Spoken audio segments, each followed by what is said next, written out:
They thought she was just another defendant they could bully. They thought the badge was a shield that made them untouchable. They were wrong.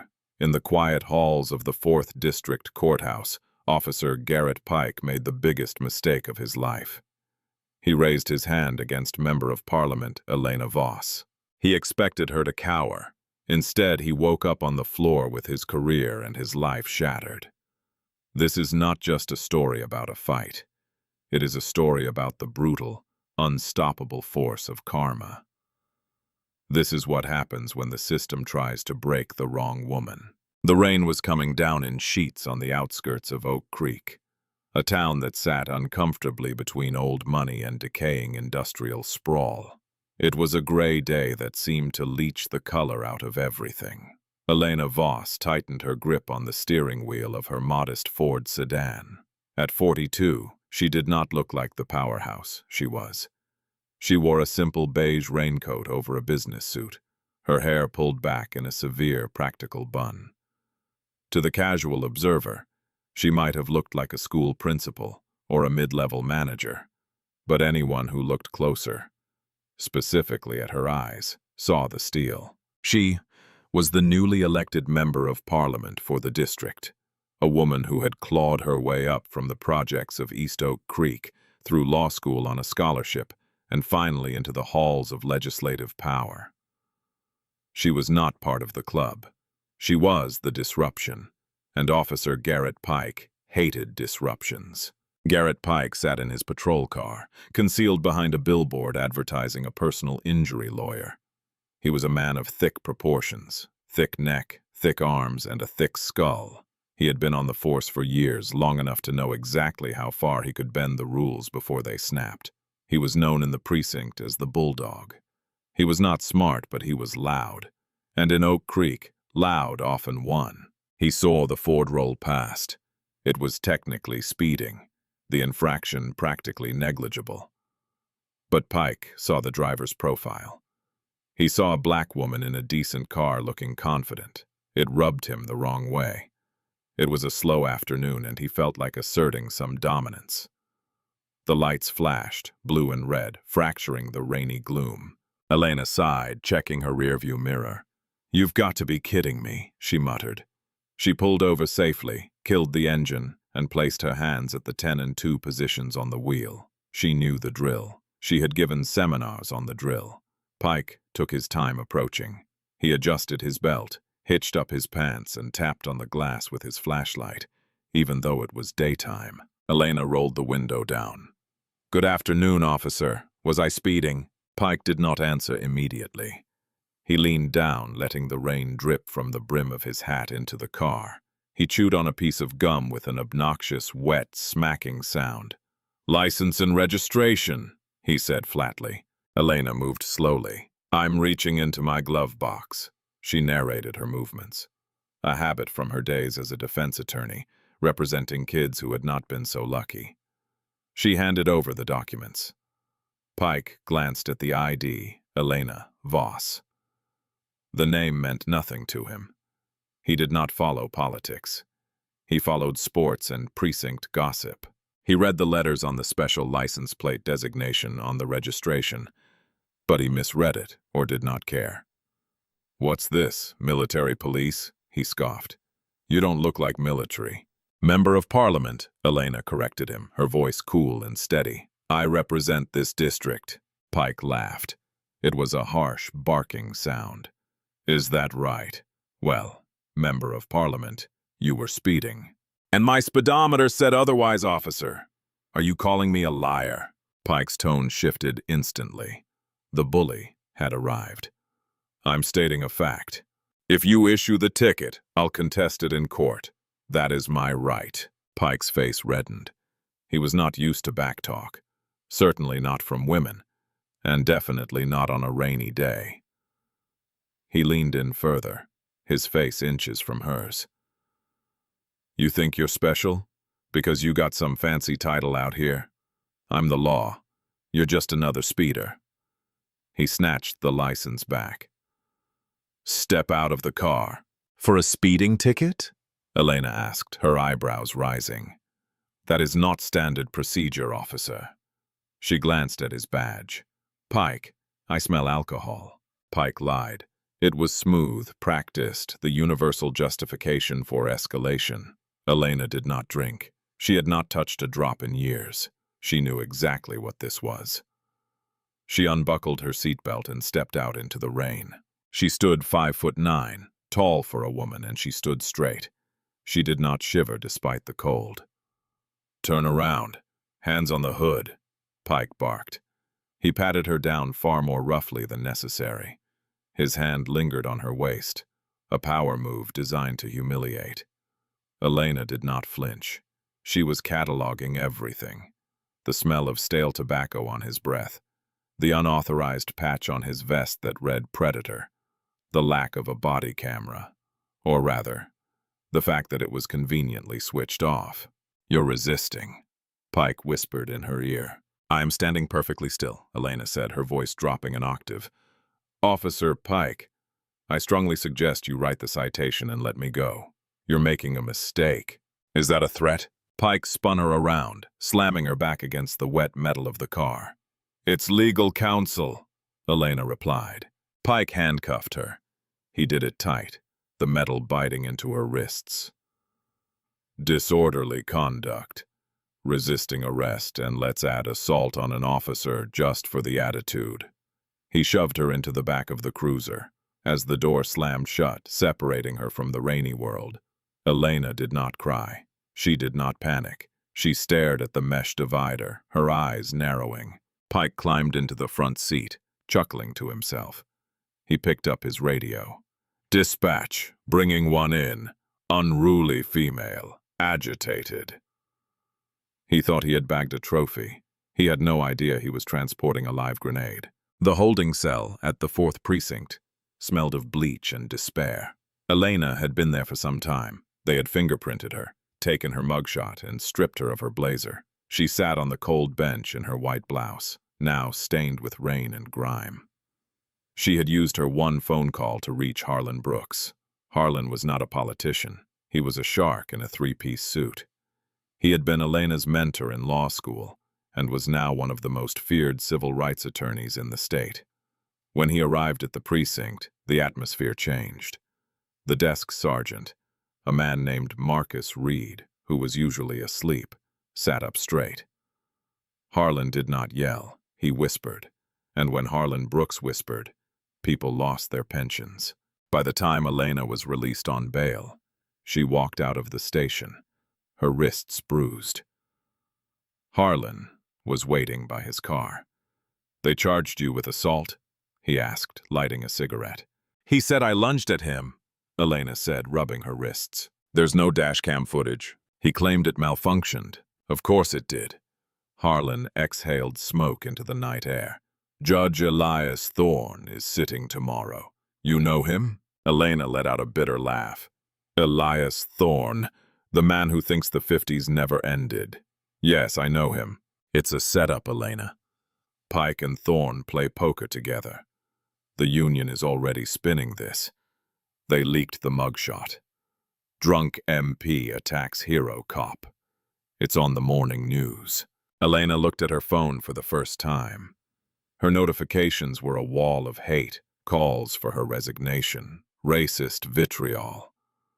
But buried in there were messages of support from her constituents, the people who actually knew her. "Let them spin it," Elena said, getting into the car. "I want my day in court. Expedited hearing. I want Pike on the stand." "You're playing with fire," Harlan warned. "Thorne will let Pike do whatever he wants in that courtroom." "Good," Elena said, staring out the window at the passing streetlights. "I want him comfortable. I want him arrogant." The courtroom was packed. The press had descended like vultures. The narrative was juicy. A rising black female politician brought low by her own uncontrollable rage. Elena sat at the defense table wearing a fresh navy suit. She looked impeccable, calm. Beside her, Harlan Brooks arranged his papers with surgical precision. On the other side of the aisle sat Officer Garrett Pike. He was in his dress uniform, looking every bit the American hero. He had even put a small bandage on his cheek, implying an injury that did not exist. He smiled at the jury, then at the gallery.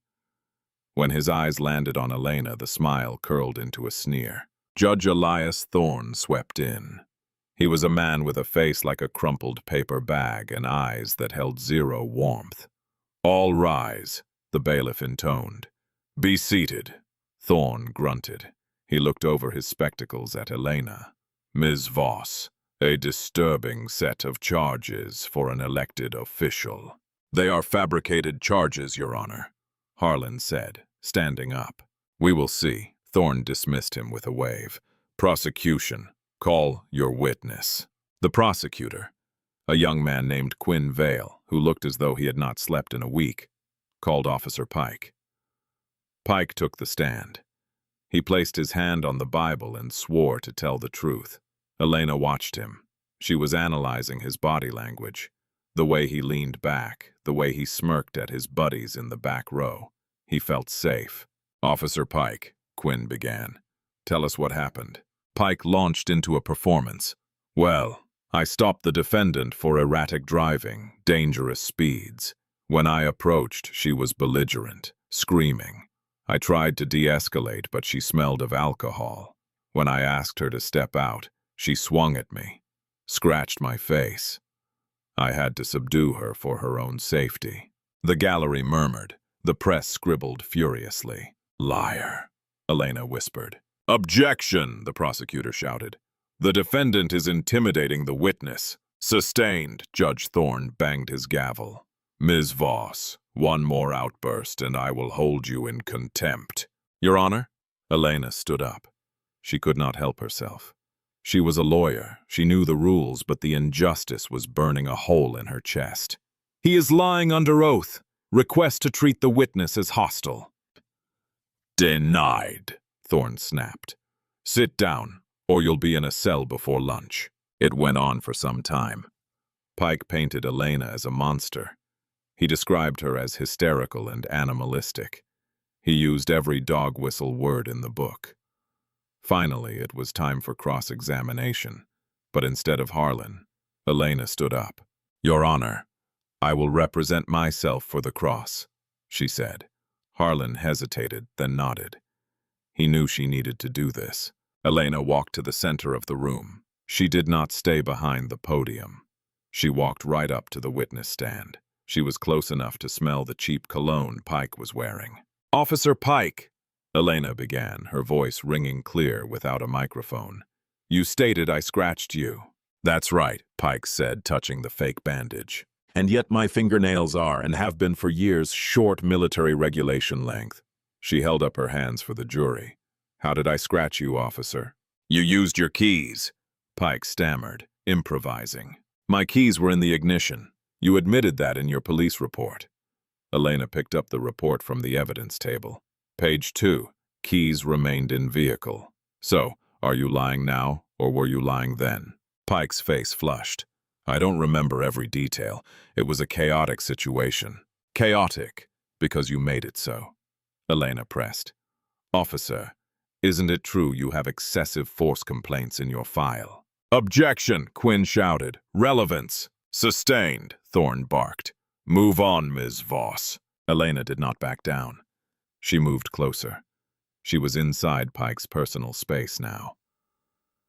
"You like to hurt people, don't you, Garrett? You like to feel big." "I protect this city," Pike spat, his composure cracking. "You protect nothing. You're a bully with a badge, and you picked the wrong victim." Pike leaned forward over the railing of the witness stand. His face was twisted in rage. The mask of the calm officer was slipping. "You listen to me, you little—" "Officer," Judge Thorne warned, but he did not bang the gavel. He looked amused. "Say it," Elena challenged him, her voice low, meant only for him. "Say what you really want to say." "You should have stayed in the gutter where you came from," Pike hissed, loud enough for the front row to hear. "Is that a legal opinion?" Elena mocked him. That was the breaking point. The bulldog snapped. Pike stood up in the witness box. "You shut your mouth." He did not think. He did not look at the cameras. He did not look at the judge, he just reacted. He lunged over the low wooden railing of the witness stand. The courtroom gasped as one entity. Pike reached out. His heavy hand swung through the air in a wide arc. Crack. It was not a punch, it was a slap.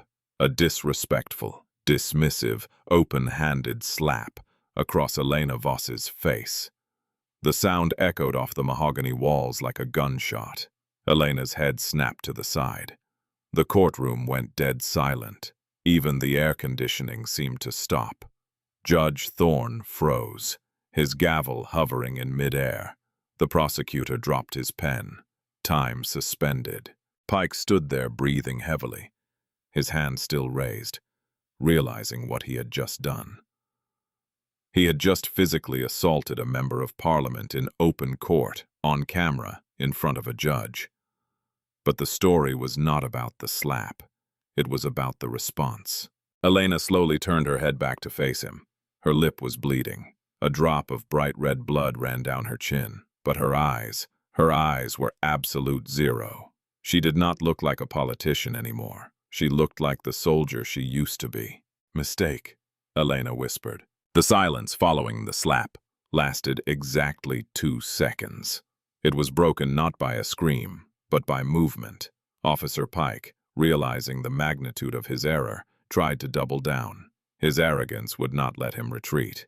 "I told you to shut up," he roared, raising his hand again, this time bunching it into a fist. He stepped down from the witness box, towering over her. The bailiffs were moving, but they were old and slow. They were 20 feet away. Pike was 2 feet away. Elena Voss did not wait for rescue. She dropped her weight. It was a subtle shift, her heels digging into the parquet floor. She had spent years in the military police corps, some of them as a close-quarters combat instructor. She had not used those skills in a decade. But muscle memory does not forget. As Pike threw the punch, a sloppy haymaker aimed at her jaw. Elena did not retreat. She stepped in. She parried his arm with her left forearm, a sharp, violent block that knocked his strike off course. Pike stumbled forward, his momentum working against him. Elena pivoted. Her hips generated the torque. This was not a slap. This was not a scratch. She drove her right fist straight into the button, the nerve cluster at the point of the chin. It was a textbook cross delivered with the precision of a piston. Thud! The sound was sickeningly wet and heavy. Pike's eyes rolled back into his head instantly. His knees buckled. He did not fall gracefully. He crumpled. He fell face first like a chopped tree, hitting the floor with a vibration that shook the tables. He did not move. Elena stood over him. She adjusted her blazer. She wiped the blood from her lip with the back of her hand. She looked down at the unconscious form of the man who had terrorized her district for years. Then she looked up at Judge Thorne. The judge's mouth was hanging open, his face pale as a ghost. "Your Honor," Elena said, her voice steady, though her chest was heaving slightly. "I am placing this officer under citizen's arrest for assault and battery. I claim self-defense under the statutes of this state." Pandemonium erupted. "Cut the cameras!" someone yelled. "Get a medic!" shouted another. 2 bailiffs finally reached Elena. They looked terrified of her. They hesitated, hands hovering over their tasers. "Don't," Elena warned them, holding up a finger. "I am the victim here. He attacked me. You all saw it." Harlan Brooks was already at her side, shielding her from the approaching deputies. "If you touch her, I will sue this county into the Stone Age," Harlan roared, his voice finally finding its full volume. "He struck an elected official. We have it on video." From the Pickle, a young reporter named Riley Vaughn was live streaming on her phone. She had captured everything. The slap, the knockout, the aftermath. "Are you seeing this?" Riley whispered to her phone, her hand shaking. "MP Voss just knocked out Officer Pike. He is out cold. He is not moving." The video was already climbing. Pike groaned on the floor, trying to push himself up. He flopped back down, drool pooling on the expensive courtroom rug. His predator persona had evaporated. He looked like exactly what he was, a bully who got hit back. Judge Thorne slammed his gavel, trying to regain control of his courtroom. "Clear the court. Everyone out. Bailiffs, take Miss Voss into custody." "Custody?" Elena shouted over the noise. "For what? Defending myself?" "Contempt. Assault." Thorne was panicking. He knew his friend Pike was in the wrong, but the system protects its own. "Get her out of my sight." The bailiffs moved in. Elena put her hands behind her back voluntarily. She did not fight them. She wanted the image. She wanted the world to see her being handcuffed, while the man who assaulted her was being tended to by paramedics. As they led her out the side door, Elena looked back at the camera phone held by the young reporter. She did not smile. She just nodded. The war had just begun. Elena was taken back to the same holding cell she had occupied earlier. But this time the mood was different. The officers did not sneer. They did not make jokes. They looked at her with a mixture of fear and awe. Word travels fast in a precinct. She knocked out Pike, the bulldog, the guy who bench-pressed heavy weights. She dropped him with one punch. Inside the cell, Elena sat on the cot. Her hand throbbed. She suspected she might have a hairline fracture in her knuckles. It was worth it. Outside the precinct, the world was catching fire. Riley Vaughn's video had hit social media, then the news. The headline was everywhere. Courtroom knockout. MP Voss floors corrupt cop. The blue wall of silence tried to activate immediately. The police union president, a man named Brock Harlan, held a press conference on the steps of the courthouse shortly after.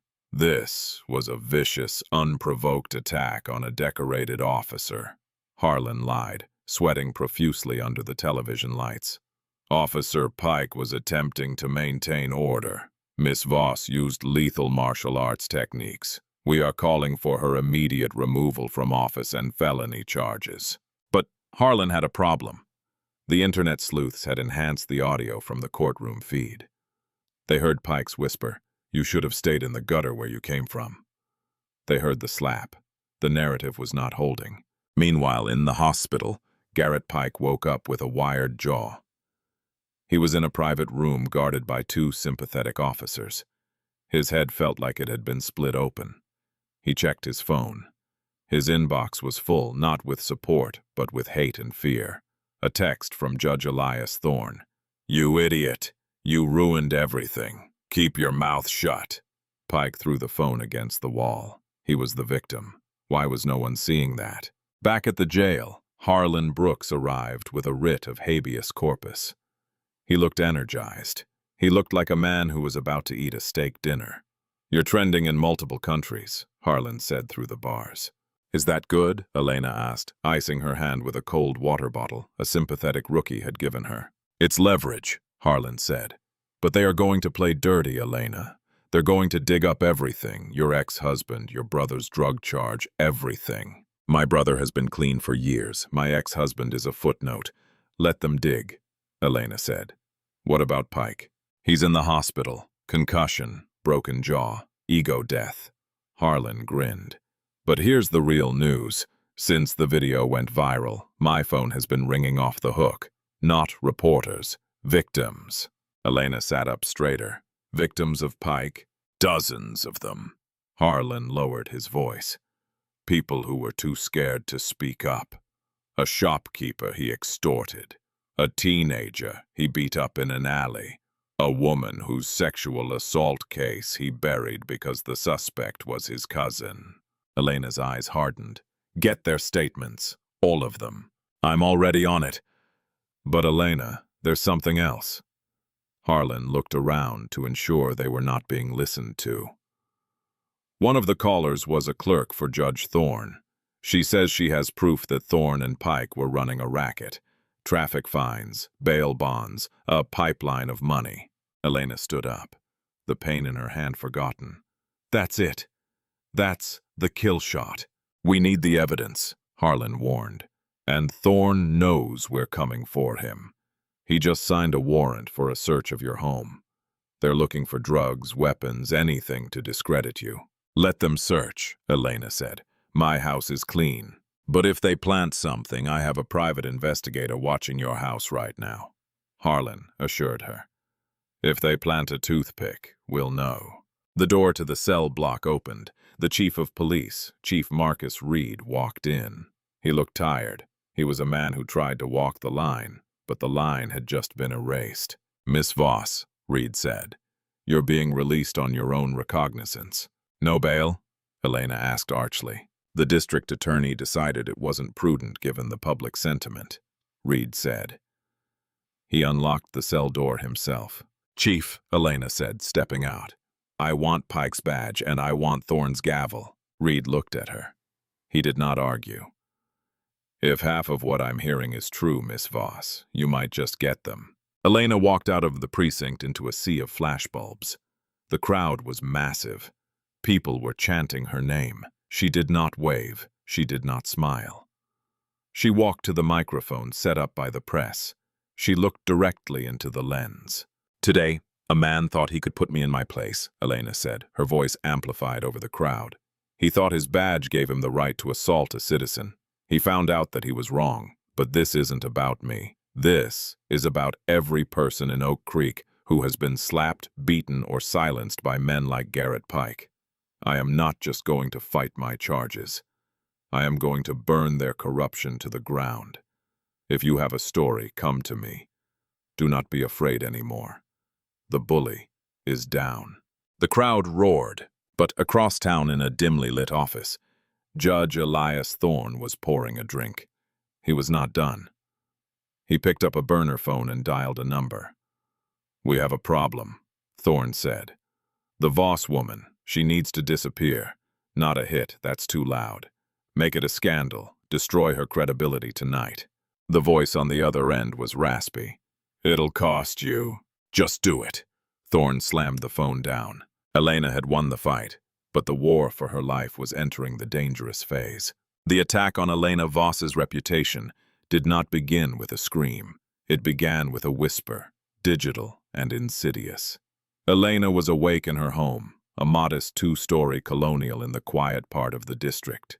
The adrenaline that had sustained her through the arrest and the viral explosion had faded, replaced by a cold, gnawing anxiety. Outside, an unmarked sedan sat 3 houses down. It was Vance Holt, the private investigator Harlan Brooks had hired. He was a former DEA agent with eyes that missed nothing, and he was the only reason Elena was sleeping, or trying to sleep at all. Inside the house, Elena's laptop pinged. Then again, then a cascade of notifications. She opened the screen, the blue light illuminating her tired face. Her email inbox was flooding. Bank alerts, social media login attempts, and then the news alerts. A tabloid blog funded by dark money connected to the police union had just dropped a bombshell. Exclusive, the secret life of MP Elena Voss, embezzlement, drug money. The article was a masterpiece of fabrication. It claimed that Elena's tuition for law school had not come from scholarships, but from illicit earnings, tied to a local gang leader. It posted doctored bank statements showing transfers to offshore accounts. It was clumsy, but to the uneducated eye, it looked damning. Elena picked up the phone. Harlan answered on the first ring. I see it, Harlan said, his voice gravelly with sleep. Don't panic. It's Lucas Trent's work. Trent? Elena asked. The fixer. He's Thorne's cleanup guy, a slime ball who hacks for hire. This is the scandal they promised. They are trying to muddy the waters so the jury at your trial thinks you're a criminal. It's all fake, Harlan. My law school was paid for by the Pell Grant and 3 jobs, Elena said, anger rising in her throat. Truth doesn't matter to them. Mud does. But they made a mistake. What mistake? They forged a signature on one of those bank documents, Harlan said.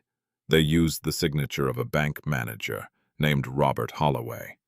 Holloway died years ago. The document is dated later. Elena exhaled. It's sloppy, it's desperate. But Elena, this is just the distraction. While we are fighting this, they are going to try to get to the real threat. The clerk, Elena realized. The one with the ledger? Exactly. Her name is Layla Quinn. She's been hiding in a motel on the edge of town. She called me. She's scared. She says a patrol car has driven past her room multiple times tonight. They are hunting her, Elena. Elena stood up. Her decision made instantly. I'm going to get her. No, Harlan snapped. You are under a microscope. If you are seen anywhere near a witness, they will revoke your release. You go back to jail. If they get to her, there is no case, and she dies. I know how these men work, Harlan. Pike was the muscle, but Thorne is the brain. He won't hesitate to silence her. Elena grabbed her keys. Tell Vance to follow me. I'm not going alone. The Starlight Motel was a relic of the 70s. Peeling paint and flickering neon. Rain had started again, washing the grime of the city into the gutters. Elena parked her Ford around the block. Vance Holt pulled up behind her in his sedan. He got out, a large man in a rain slicker. This is a bad idea, MP Voss. Vance grunted. Politics is a bad idea, Vance. This is a rescue mission. They moved through the shadows toward room 114. The curtains were drawn tight. Elena knocked a specific rhythm Harlan had arranged. Knock, pause, knock, knock. The door cracked open. A chain rattled. A terrified eye peered out. Layla, Elena whispered. The door flew open.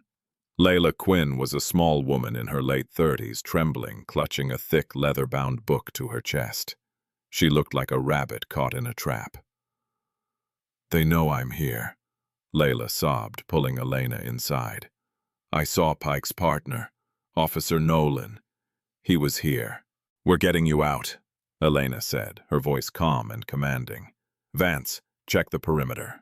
Wait, Layla said, her hands shaking as she held out the book. You need to see this before we go. You need to know what you're up against. Elena opened the ledger. It was not just traffic tickets. It was a systematic accounting of corruption that spanned years. Judge Thorne kickbacks, Officer Pike collections, councilman names. It was a roadmap of the city's rot. Names of prominent businessmen, politicians, and police brass. Millions of dollars laundered through bail bonds and seized assets. This brings down half the city, Elena whispered. That's why they want me dead, Layla wept. Suddenly, glass shattered. The window of the motel room exploded inward. A canister hissed as it rolled across the carpet. Tear gas! Get down! Vance roared, bursting back into the room. Two men kicked the door in. They were not wearing uniforms. They wore ski masks and tactical gear. They held silencers. Elena did not think. She grabbed the heavy lamp from the bedside table and swung it at the first intruder. It struck him in the shoulder, throwing off his aim. The bullet went wide, burying itself in the drywall. Vance was a blur of motion. He tackled the second gunman, slamming him against the dresser. Run! Get her out! Vance shouted to Elena, struggling with the man. Elena grabbed Layla's arm. Move! They scrambled out the back window into the alleyway. The gas was filling the room, choking them. They ran through the rain, slipping on the wet pavement. My car! Elena yelled, pointing to the end of the alley. They reached the Ford. Elena shoved Layla into the passenger seat and vaulted behind the wheel. She cranked the engine, just as the first gunman stumbled out of the alley, raising his weapon. Elena slammed the car into reverse. She did not aim for the man. She was not a killer, but she aimed close enough to make him dive. She spun the car around, tires screeching, and tore onto the main road. Call Harlan! Elena shouted to Layla, her heart hammering against her ribs. Tell him we have the book. Tell him to get the feds now. In the days that followed, Oak Creek woke up to a different kind of storm. Elena Voss had not gone home. She had driven straight to the federal building in the state capitol, hours away. She walked into the FBI field office covered in soot, clutching the ledger with Layla Quinn by her side, and Harlan Brooks meeting them at the door. By noon, the landscape of the city had changed. In the hospital room, Garrett Pike lay in his hospital bed, his jaw wired shut, sipping a protein shake through a straw. The pain was excruciating, but the silence from his friends was worse. Judge Elias Thorne had not visited. The union rep had stopped answering texts. The door opened. Pike expected a nurse. Instead, 2 men in windbreakers walked in. The letters on their jackets were yellow and bold. FBI. Pike's eyes widened. He tried to speak, but only a mumble came out. Garrett Pike, the lead agent, a man named Quentin Hale, asked, "You are under arrest for conspiracy, racketeering, deprivation of rights under color of law, and attempted murder." Pike shook his head frantically. "Attempted murder? The men at the motel gave you up, Garrett," Hale said coldly. "They said you hired them from your hospital bed. We have the phone records." It was a lie. Thorne had hired them, but the feds knew how to play the game. They needed Pike to flip. "Judge Thorne says you went rogue," Hale continued, leaning over the bed. "He's cutting a deal right now. He says you were the mastermind. He says he was scared of you." The betrayal hit Pike harder than Elena's fist ever could. Thorne was pinning it on him. After years of loyalty, after all the dirty work, Pike's face turned purple with rage. He motioned for a pen and paper. The agent handed him a notepad. Pike wrote furiously, the pen tearing through the paper. He did not write a confession. He wrote a list, dates, times, locations of buried cash, and one sentence at the bottom: "I will bury Elias Thorne." At the same time, Judge Elias Thorne was sitting in his chambers, rubbing up for the afternoon session. He felt invincible. He assumed the problem at the motel had been handled. He assumed Elena was dead or running. He heard a commotion in the outer office. "You can't go in there!" his secretary screamed. The heavy oak doors smashed open. It was not just the FBI. It was the state troopers. It was internal affairs. A sea of uniforms flooded the judge's sanctuary. "Elias Thorne," Agent Quentin Hale's partner announced. "Step away from the desk." Thorne stood up, his face a mask of indignation. "Do you know who I am? I am the presiding judge of the 4th District. Get out of my chambers." "You are a suspect in a RICO investigation," the agent said, walking around the desk. He grabbed the gavel, the same gavel Thorne had used to silence so many victims, and tossed it into an evidence bag. "This is preposterous. I'll have your badge," Thorne sputtered. "You'll have plenty of time to draft the paperwork in federal prison," the agent replied. "Cuff him." As they marched Thorne out of the courthouse in handcuffs, the lobby was filled with people. But this time, it was not just press. It was the community. Hundreds of people. The shopkeeper Pike had extorted. The families of kids Thorne had sent away for maximum sentences on minor charges. Elena Voss stood at the front of the crowd, her arm in a sling from the rough night, looking tired but unbreakable. Thorne saw her. He stopped. He looked at the woman he had tried to crush. Elena did not shout. She did not gloat. She simply held up her phone. On the screen was the live feed of the news. The headline read, "Operation Clean Sweep. Judge and officer indicted." Thorne slumped. The arrogance evaporated. He looked old, frail, and pathetic. In the time that followed, the scandal of the 4th District faded from the headlines, replaced by the steady, unglamorous work of reform. With Pike's testimony and the ledger, the dominoes fell fast. The police chief resigned in disgrace. The union president was indicted for misappropriation of funds. Other officers were suspended pending investigation. But the sweetest victory was not the arrests. It was the exoneration. The charges against Elena were dropped with prejudice. The district attorney, trying to save his own skin, held a press conference, apologizing to her personally. Miss Voss acted in self-defense against an unlawful assault, the DA stated. She is a hero. Elena watched the press conference from her living room. Harlan sat beside her, pouring 2 glasses of sparkling cider. "You did it, kid," Harlan said. "You took on the machine, and you won." "We won," Elena corrected. "But it's not over. Pike and Thorne still have to face a jury." "They will," Harlan said. "And you're going to be the star witness." Time had passed since the raid on the courthouse, but it had not dulled the edge of public outrage. The federal courthouse in the capital was a fortress of granite and glass surrounded by a perimeter of news vans that stretched for blocks. This was not just a trial, it was a reckoning. Inside courtroom 4B, the air was thick, recycled, and heavy with anticipation. The gallery was packed shoulder to shoulder. There were activists in Justice for Voss t-shirts, law students taking furious notes, and ordinary citizens who had driven miles just to see the end of the story. Elena Voss sat at the prosecution table, her posture as rigid as a steel beam. She wore white, a deliberate choice. It was not the color of surrender. It was the color of truth. Beside her, the lead federal prosecutor, Quinn Vale, organized her files with the lethal calm of a predator who knows the trap has already snapped shut. On the other side of the aisle, the defense table looked like a funeral parlor. Garrett Pike was unrecognizable. The uniform that had once acted as his armor was gone, replaced by a generic, ill-fitting orange jumpsuit issued by the Federal Detention Center.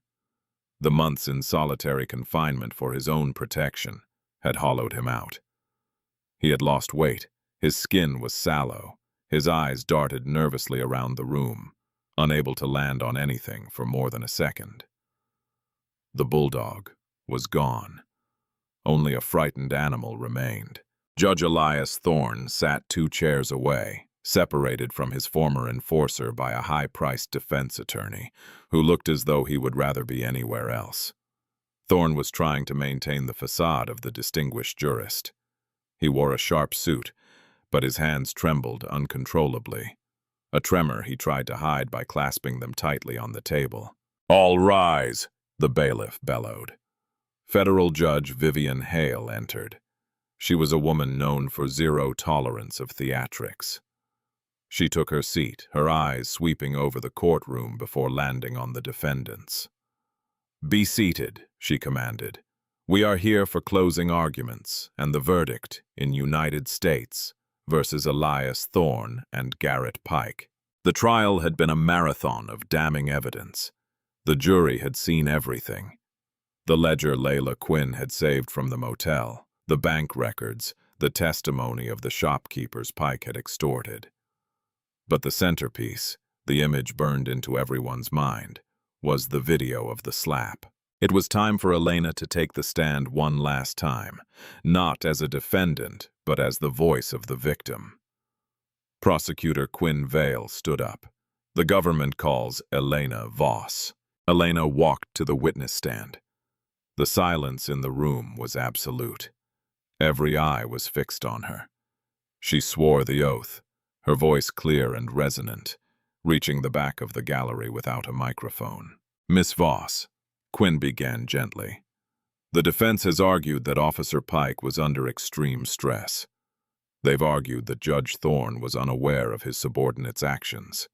After everything you have seen, everything you have survived, what do you have to say to that?" Elena turned her head. She looked directly at the jury box, 12 strangers who held the fate of the city in their hands.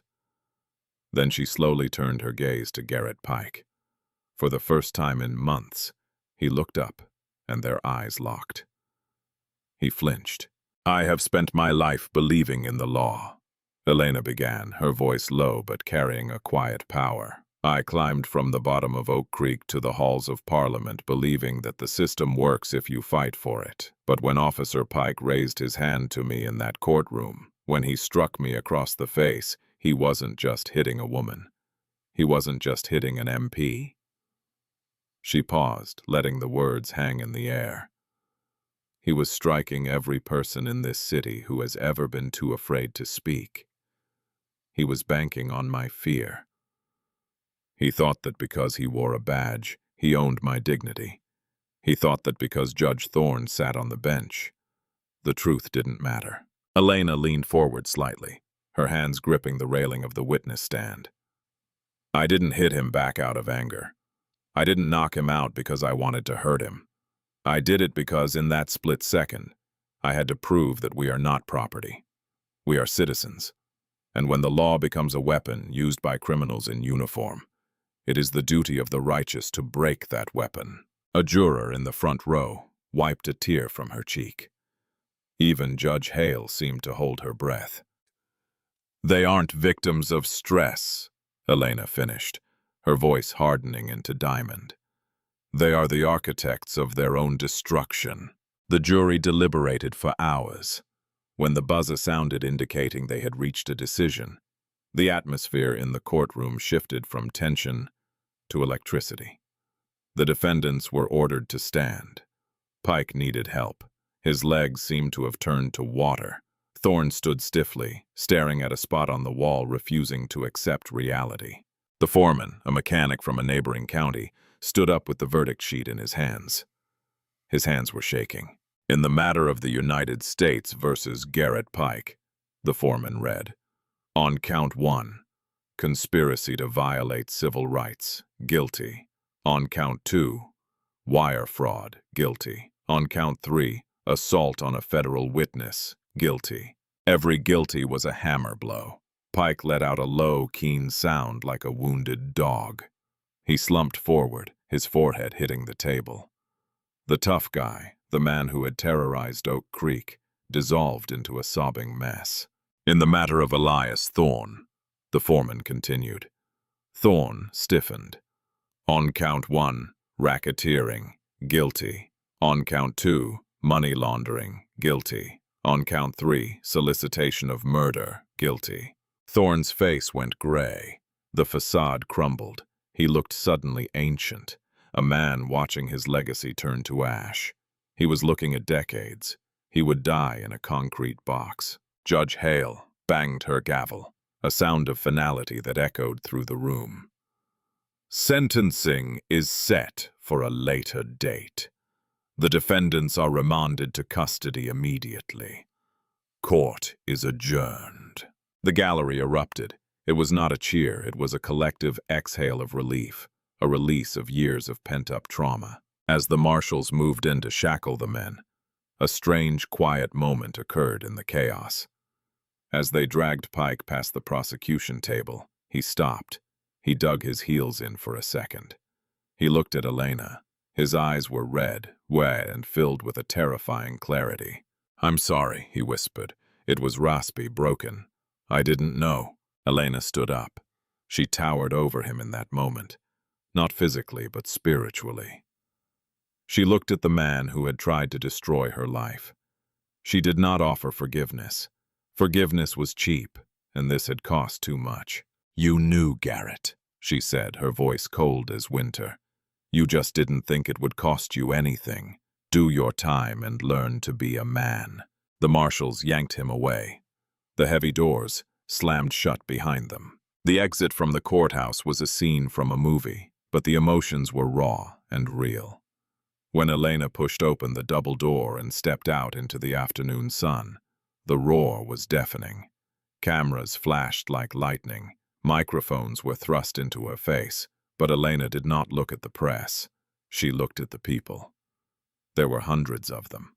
The shopkeeper, the teenager from the alley, Layla Quinn, now in witness protection but watching from a secure location. Harlan Brooks stood beside Elena, looking like a proud father, lighting a victory cigar despite the no-smoking signs. Elena raised a hand and the crowd quieted. They want a quote, Elena said, her voice amplified by the array of microphones. They want to know how it feels to win. She shook her head slowly. This isn't winning. Winning would be if this never happened. Winning would be if we didn't need a ledger to prove that justice should be blind. This victory doesn't belong to me. It belongs to Layla Quinn, who risked her life for the truth. It belongs to every person who was told to sit down and shut up, but stood up anyway. She looked directly into the news cameras, her eyes blazing. "We have cleaned the house," she declared. "Now, it is time to rebuild the foundation. The bully is down. Let's make sure he never gets back up." Later the seasons turned. The scandal of the 4th District faded from the headlines, replaced by the steady, unglamorous work of reform. Elena Voss sat on the porch of her home. It was a crisp autumn evening. The leaves were turning gold and crimson, drifting down onto the lawn where Vance Holt, now her permanent chief of staff and head of security, was meticulously raking them into piles. Elena held a tablet in her lap. The screen displayed the final vote count from the Capitol. The Voss Act had passed. It was a landmark piece of legislation: mandatory body cams with severe penalties for tampering, the end of qualified immunity for violent offenses, and independent oversight committees for every precinct in the state. A car pulled up. Harlan Brooks stepped out, looking slower than he used to, but with the same sharp glint in his eye. He walked up the porch steps and sat in the rocking chair beside her. "You saw the vote?" Harlan asked. "I saw it," Elena said, placing the tablet down. "They're calling you the Iron MP in the papers." Harlan chuckled. "And the party leadership called me again. They don't just want you for Senate, Elena. They're talking governor in the coming years." Elena looked out at the street. It was quiet. A patrol car drove by slowly. The officer inside saw Elena on the porch. He did not sneer.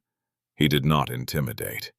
He slowed down, gave a respectful nod, and continued on his patrol. Elena smiled. It was not the smile of a politician. It was the smile of the soldier who had survived the war. "Governor!" Elena laughed, the sound light and free. "One fight at a time, Harlan. One fight at a time." She looked down at her right hand. The knuckles were fully healed, the skin smooth. But beneath the skin, the bone was denser, stronger than it had been before. The system had tried to break her. It had tried to slap her down into the gutter. Instead, it had forged her into something unbreakable. And there it is, the story of how Elena Voss took a slap to the face and turned it into a revolution. Officer Pike and Judge Thorne thought they were untouchable, but they learned the hard way. When you strike a woman of steel, you are the one who breaks. This was not just a fight in a courtroom. It was a battle for the soul of a city. Elena proved that karma is not just luck. It is what happens when good people decide they have had enough. If this story fired you up, if you believe that justice should come for everyone, no matter how much power they have, remember that respect is earned, not demanded. Stay strong, stay safe, and never let them break you.